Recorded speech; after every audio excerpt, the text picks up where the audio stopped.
And good afternoon again, ladies and gentlemen, and welcome to Gulfstream Park, and welcome to Gulfstream Today. Track announcer Pete Aiello, joined by Ace Handicapper Extraordinaire Ron Nicoletti. 9 races to preview for you this afternoon. It's a Sunday afternoon of racing with a first post time at 1:15. Ron, we have a carryover in the Rainbow Six and another carryover in the Super High Five. Yeah, and the Super High Five will get underway right in race number 1 today because we have 7 runners in that field. So over $2,000, I believe, in that pool, right? Yeah, I think it's 22 and change, 22.63 to be exact. We do have a Super High Five rolling throughout the afternoon. We also have a variety of other great wagering options. Rolling Super High Five carryover, there it is, $2,177, so it's $21.77 carried over. It starts on the first race.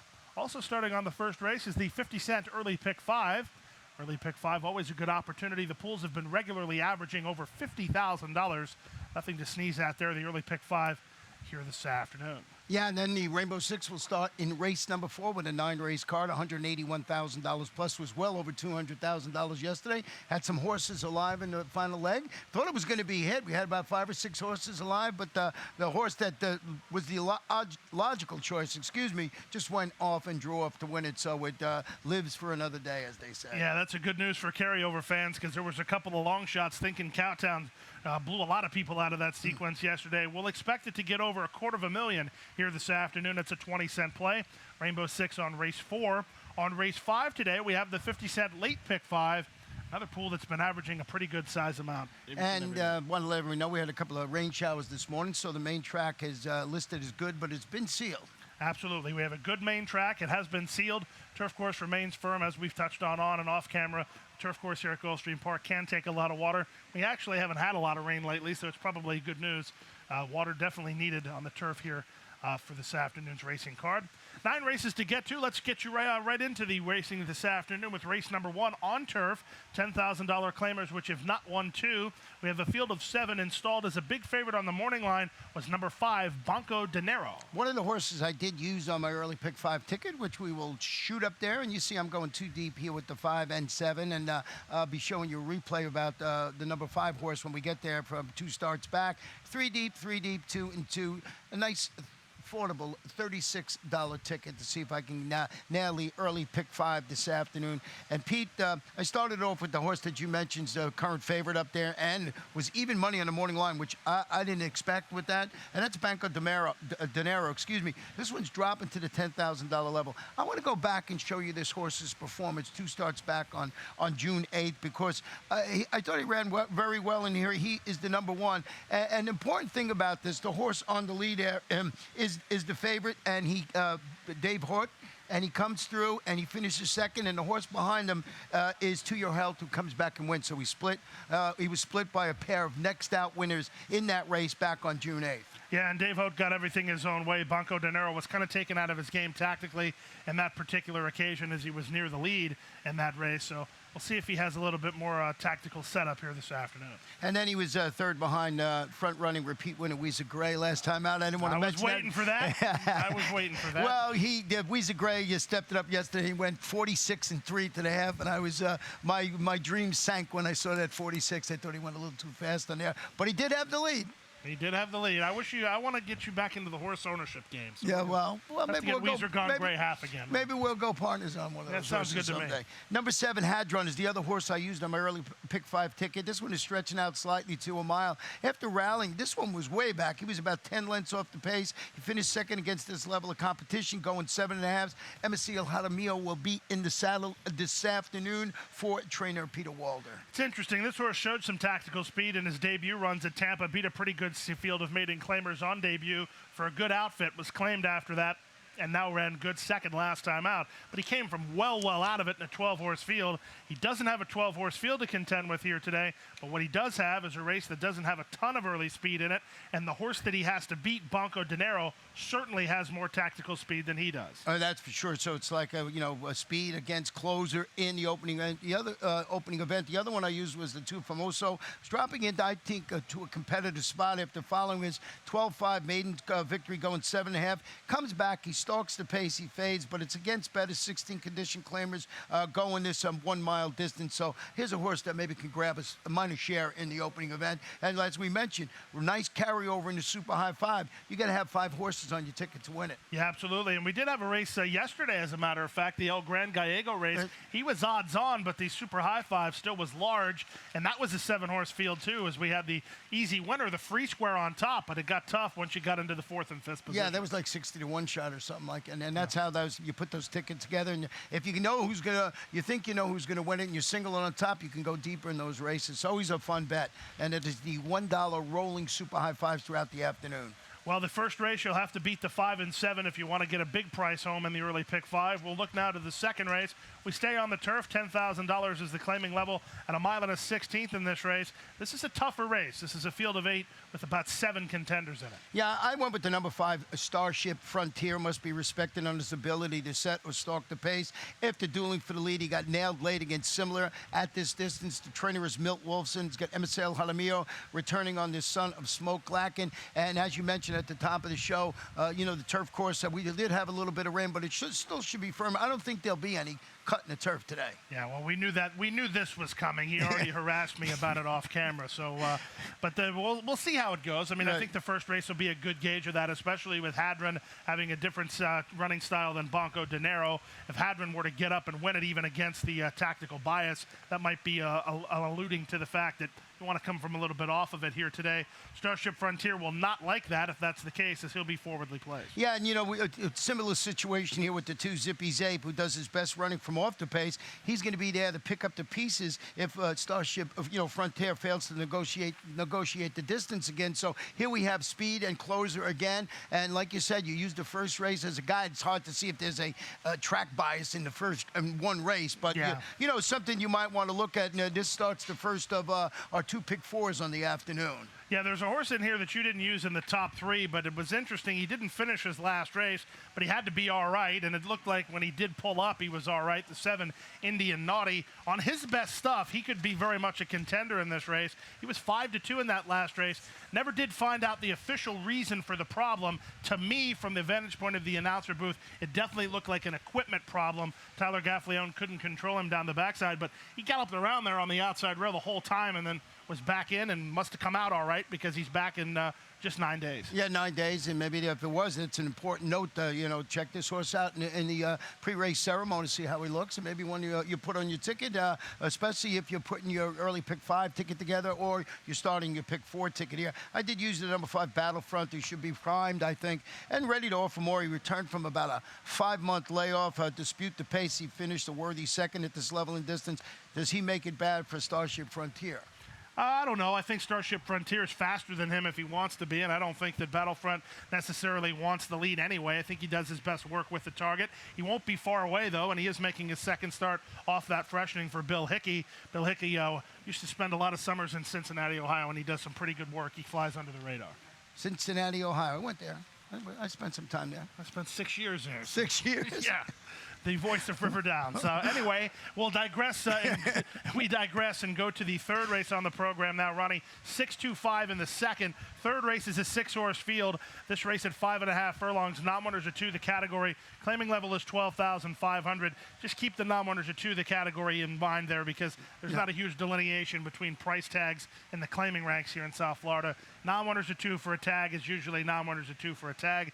And the question becomes, can Playa Zaragoza win at what will be a very short price? Well, I went with the number 2, Baby Antonello's drop it to this 12.5 level after following her monster, almost a 12-length maiden score. I was at the $10,000 level with a chase and fade 7th, but that was against $25,000. That's important there. Condition claim is going 6.5 furlongs. I want to show you a stat that I found on Baby Antonello on trainer Jose Garofalo. 5 years, 50% claiming drop. So he drops it 50% today. He's 5 for 21, 24%, 62% in the money, $1.70 ROI. So that's a 50% drop in claiming price. Well, if you're looking at the buyer scale, you'll see that Baby Antonella ran a career best, and that makes sense when you consider that she broke her maiden by almost 12 lengths. And then maybe she bounced. I mean, there's probably a variety of reasons why she didn't run well in that last race, not the least of which was a huge step up in competition. It was her first start against winners. It was at 6.5 furlongs, which is a distance she hasn't had a whole lot of success at. So there's a lot of reasons to think that she could rebound here today. And I got news for you, Ronnie. If she can post a 61 figure here, you'll be smiling and she'll be standing in the winner's circle. Number 5, Playa Zaragoza, the one you mentioned, is cutting back to 5.5 furlongs after knocking on the door in 3 consecutive sprints going longer than this 5.5 furlongs. And if you look, all those 3 races were on off tracks. Yeah, so does that move her up this afternoon for Victor Barboza Jr.? Well, I was just going to say 2 of those 3 races, and both the times that she finished second, the track was sealed too.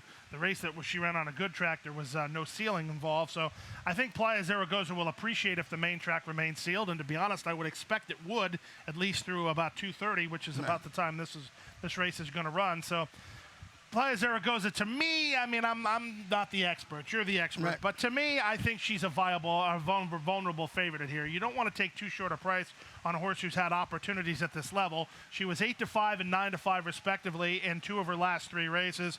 She lost last time out to Pink Mama, which is okay. Pink Mama was expected to win, but she made no impression at all on Pink Mama, and Pink Mama's a horse who usually gets late in the late stages. I would have liked to have seen her making some move late. Well, you saw that. You noticed that I did pick her second for all those reasons you mentioned. That I think she's vulnerable. Well, you're absolutely the handicapper extraordinaire. You're picking against the favorite, and I'm just agreeing with you. I don't know if there's any sarcasm in that. I think there might be. No, I also don't used the number 4, Legend Moon, is stepping up to face winners on the main track. Shook off some traffic at the top of the stretch. So, you know, if you look at the short comment line, lacked room update, defeated 12-5 maidens by a neck. That was going 5 furlongs on the turf, so a new game this afternoon. But ran okay last time out against this level of competition. Would not be shocked to see Legend Moon, who's a big price of 15-1 on the board. This is one I think you put somewhere on your ticket there. Well, there's good news and bad news with Legend Moon. You already mentioned the bad news, which is the surface switch. You don't know how that's going to play out. The good news is she improved big time last time out. I'll give you some more bad news. The horse who she beat, Breezy Song, you couldn't find her with a search warrant 2 days ago. And the horse that was third, though, that's back to the good news column, is Wallflower. So there's things to like and there's things not to like. But I guess that's the nature of the beast when you're dealing at this level. And when you get that kind of situation, thus the 15-1 on the morning line, that's where you have to make that decision. You know, Pete, let's take a short break. Because I'm going to come back. I got a really nice Rainbow Six ticket I want to show you. Sounds good. We'll be back right after this.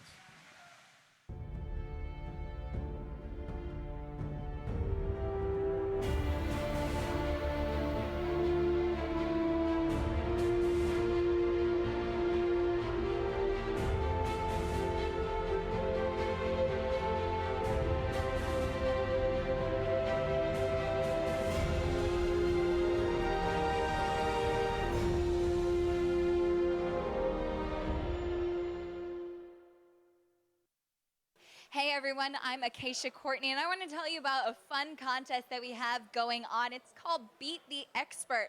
Every Friday, if you're able to pick more winners than me or my co-host Ron Nicoletti, then you will have the chance to win a free polo shirt that says that you beat the expert. Go to facebook.com/GulfstreamPark to enter and use hashtag #BeatTheExpert to let us know that you're playing. Bring it on.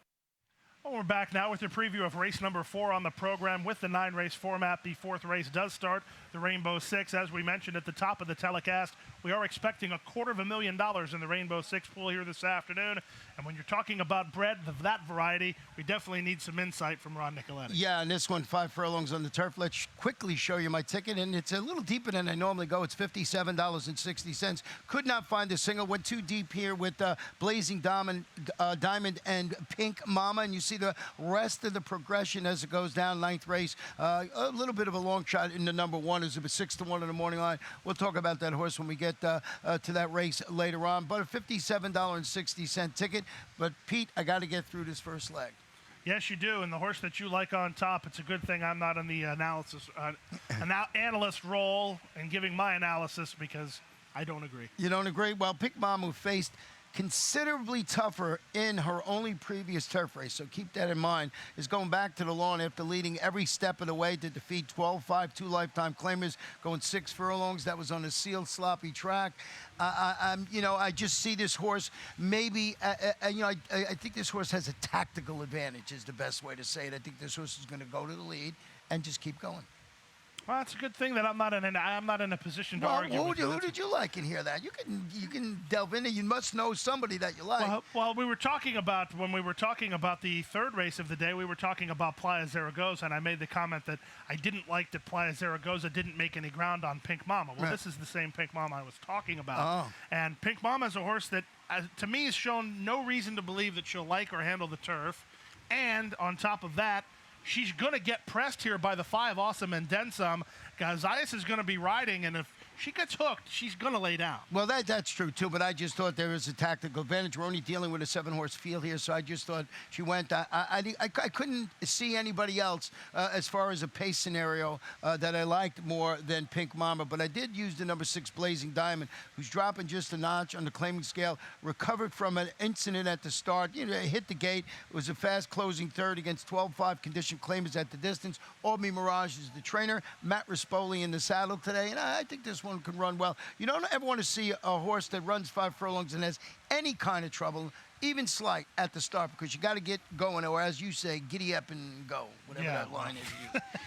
Well, now you're speaking my language with Blazing Diamond. Yeah. Blazing Diamond made a return to the main track off a bit of a layoff 3 starts ago and won. Subsequent to that, didn't run very good, so it was nice to see her wake up last time out. And I think from a tactical standpoint, we just disagree how this race is going to unfold. I think the 5 and 7 hook up, and I think the 6 slides behind them and then gets first run, and I think that's a good move. I think Red Aguila is not going to be far away either, so I think it's just one of those races where it makes horse racing great, because you have one opinion and I have a completely different. And there's also a horse that's going to be running late, and that's Love Flute, who's stepping up to the next logical level after uncorking her usual late rally to defeat 10-2 lifetime claimers at the distance last time out. Going to go with 7-pound apprentice Carlos Hernandez atop Love Flute. Well, he's going to have Love Flute in high gear when they turn for him. Yeah, he's going to. Well, that's why I'm going back to Pink Mama. I see this. If she gets out there and doesn't get challenged and gets that lead, she can be very dangerous on the front end. But as you said, that's what makes horse racing so much fun. Well, the 5th race of the afternoon starts the late pick 5 today, and it's not often in South Florida we have horses that are 3 to 5 on the morning line. And I would like to say that it would be an isolated incident for the horse that was 3 to 5 on the morning line. I don't know that he was exactly 3 to 5, but I can guarantee that he was odds on the morning line last time out. He ended up going off close to 1 to 5 and lost. We'll see if he can make amends here today. We're talking about the 3 Time Will Tell, who is the likely single and 95% of everybody's race. And it was 30 cents to the dollar last time out. But I want to go back and show you some, giving you a little homework now. We're going to watch this horse's last performance from the top of the stretch home. And we're talking about Time Will Tell. Time Will Tell is here. And comes, like I said, 30 cents to the dollar, is cruising on the front end. And what I wanted to ask you about, Pete, you'll see this horse ends up getting beat. Is there some chandelier in this horse, or did he have it his own way? And this is, like I said, a cautionary backtrack. You know what I mean? To see, don't you think that horse should have won? Yes, he absolutely should have won. I don't think there was anything wrong with the ride. Jesus Rios didn't ask him to open up 3. He just did, and speaking candidly, I don't know that he hung, but I think he might have waited a little bit and got to idling when he was around him, and Billion Star was under a full head of steam from behind. So Time Will Tell will have to be ridden a little differently here this afternoon. Edgar Zayas will have to time his move and get him up in full stride inside the final. I mean, I got him on top of the ticket for all the reasons. Everybody's going to. I mean, if you single him in there, it's a good move in there. I couldn't do that just because of that. I went too deep. And the other horse I used was the 4 Unbridled Bull. This is a $700,000 son of Unbridled Song, who was sent south into the Marty Wolfson barn after an eventful career debut at Aqueduct, went into Kieran McLaughlin barn. And if you go back and look at this race, he got bopped pretty hard at the start, and he was actually shuffled back to last. Then he come in, and he's sort of making up some ground when he's turning for home, but then he starts lugging in badly in the stretch and gets beat 13 lengths. It's a nice horse coming into the Marty Wilson barn. Lots of guesswork going on here. Well, let me ask you this question as a handicapper. If you didn't see that race in New York, if you simply saw a first-time starter from the barn of Marty Wolfson, owned by George Bolton and Stone Street Stables, that they paid $700,000 for, that just breezed a half mile at Gulfstream in 47 and 3, you'd have a lot of intrigue, wouldn't you? Yeah, and I mean, that was it. but I wanted to go back and look at that performance and see there. And I don't know what it's a 3-1 second trips in the morning line, so we're not we're not splitting atoms here. We're just finding number 4 Unbridled Bull. I just thought it was curious, and I had to go back and look. And he got knocked off stride really badly at the start, but then made up some ground. And like you said, I think the key is that workout pattern. Well, and I think that there's something to be said for the fact that he's raced already and he's got something mentally in the tank. I mean, he's experienced a lot and then probably blew his mind in the debut. Right. Here today, he only has 4 other horses to worry about, and if he doesn't have any trouble, mentally, he's probably a lot better for that first race, and we're kind of starting over. I think he's got a viable chance to beat Time Will Tell if Time Will Tell wants to do what he did last time. Yeah, and then the other horse I used was the number 5, One Fine Ride, who is stretching out around 2 turns. Showed promise in both those 7 furlong maiden special weight sprints. Got to prove he can handle the distance now. Well, he should be on the engine here, even though Panici's not one to send horses to the top.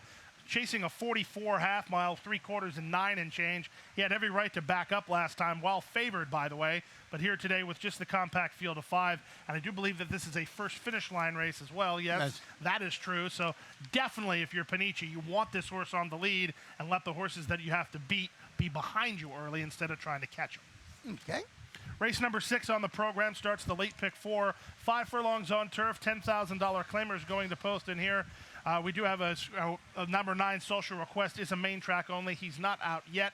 He will be soon. But we do want to show you a backtrack for your top play, right? Number 7, Can't Stop the Kid. Yeah, Can't Stop the Kid. It's going to be a tough one. Now we're going to show you the head-on coming out of the gate with this horse. And the reason I chose the head-on, it shows more. This horse is running up and really has to check sharply. And my question to you is when it comes, you'll see it right now. There's the number 3 horse and really, gets bounced around, has to check sharp. The reason I'm talking to you about this is when you come to the stretch, there it is. Pete, was that enough early on to cause this horse to not win this day? That's basically what I'm asking here.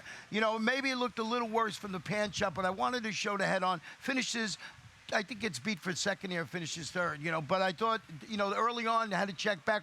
Wasn't a lot of damage, but still, maybe enough to cost him. Well, Rispoli claimed foul on the eventual winner of that race, but the stewards ruled, and I happen to agree, that he kind of overreacted. The 8 horse is coming over, but he's clear when he does it. Rispoli was kind of like, uh-oh, here he comes. I mean, he just kind of, Castillo just went zoom right across, but he was clear. So I definitely think that there was trouble there, but I think it might have been pilot error more than anything. Can't Stop the Kid ran good, though. Why wouldn't he run well again today? And he's 6-1 on the morning line, so there's a horse that you might want to use on your ticket. I used the 4 Moonshine Sipper in second, who's hoping to save something more for the stretch run. Responded last time to that drop in competition, set those pressured fractions of 21-1, 43-3 before settling for second at this level of distance. I think he's playing catch me if you can, right? He is, but the bad news is your top play Can't Stop the Kid's not going to let him get far, and unfortunately for Moonshine Sipper, he's inside of Can't Stop the Kid, so from a tactical standpoint, Rispoli can stalk and then pounce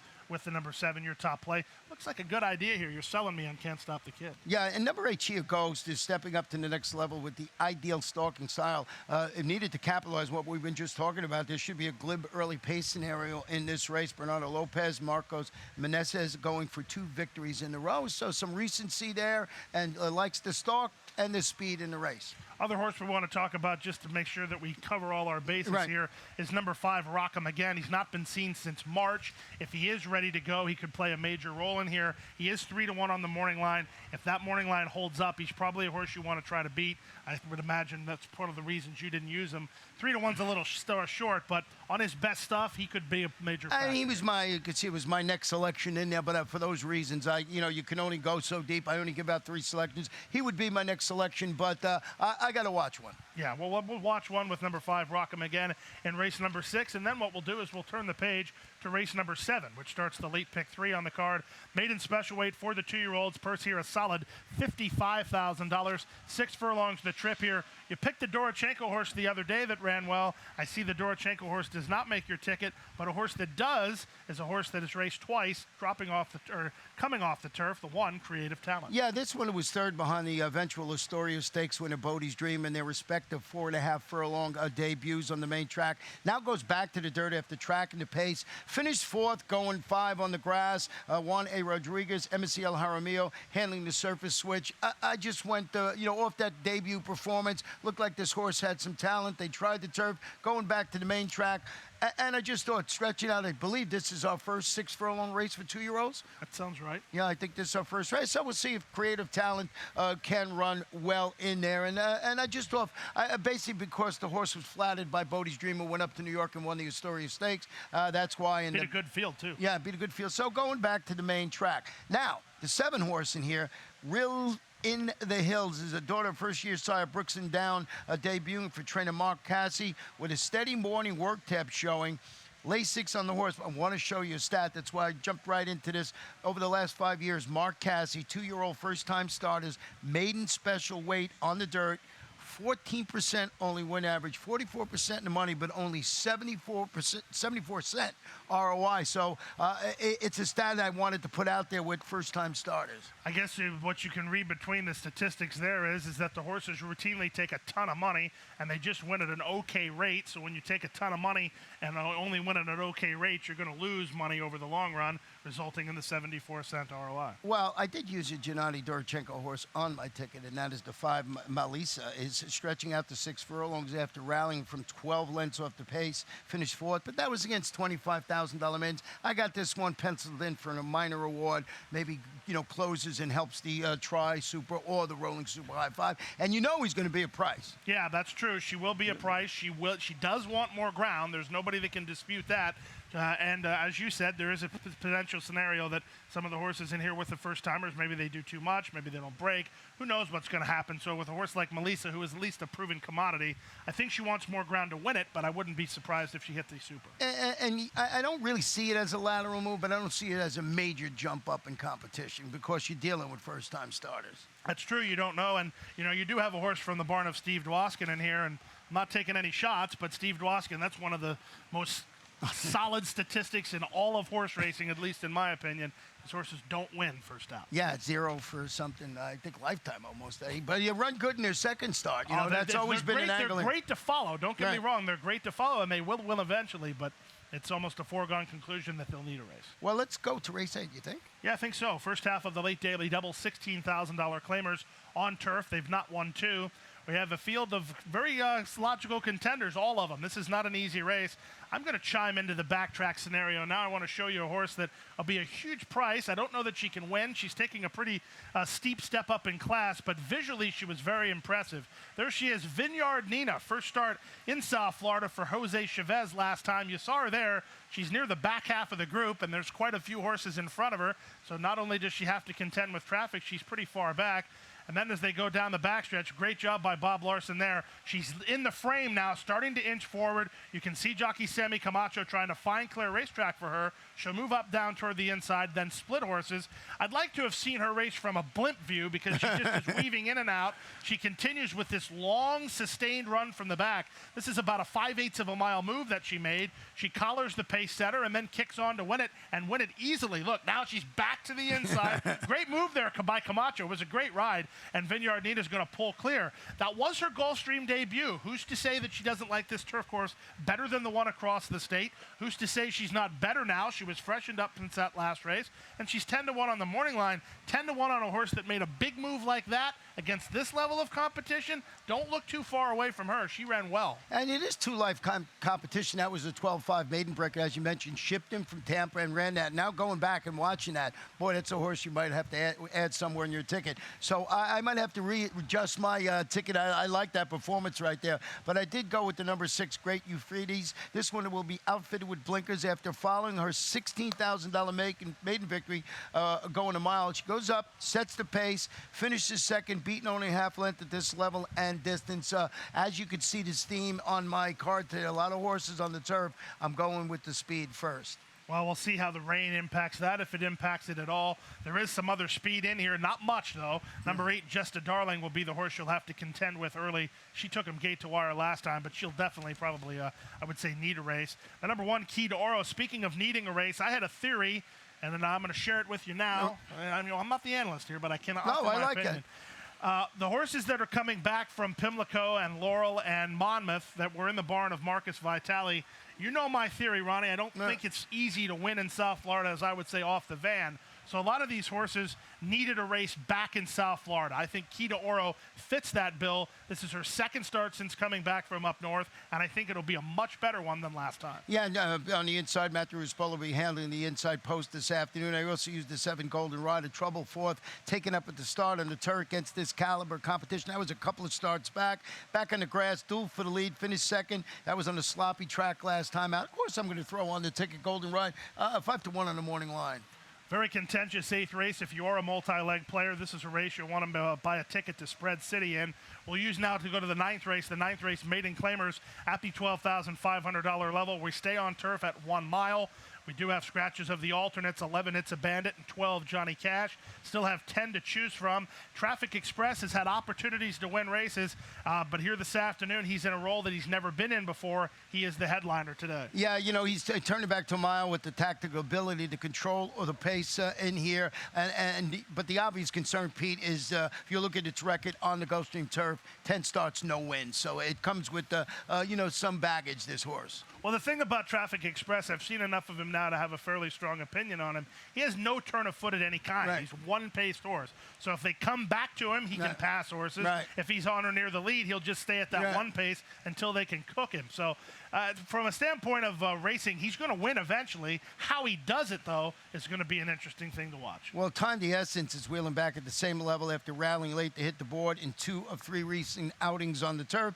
I think he's a logical choice to pick up the pieces in here. You know, I find this race, and like you mentioned, every day, the last race, a very wide-open affair. Yeah, Times the Essence made a great middle move last time before flattening out. We'll see if that move can be made a little later on in the race. Might result in a bit better result. I closed it out with the 2, Hope is Rising, turning back to a mile. He finished 6th behind Traffic Express, who we seem to be mentioning a lot here in the nightcap. That was the mile in the 16th race. Impost, they lightened it up today. They got 7-pound apprentice Carlos Hernandez in the saddle. Well, he's improving, and his races seem to be getting a touch better each and every time. The price will be right. One of many with a look in the finale. Yeah, should be a fun day. Fun day, a Rainbow Six pool that will go over $250,000 here this afternoon. First post time just 29 minutes away. Again, if you're just joining us, we had some rain showers this morning. The main track is listed good. It has been sealed. Still plenty of opportunity to enjoy a great afternoon of racing. 9 races on the card. Ron will be back before the first. I'll be back in a moment to catch you up on all of the program changes.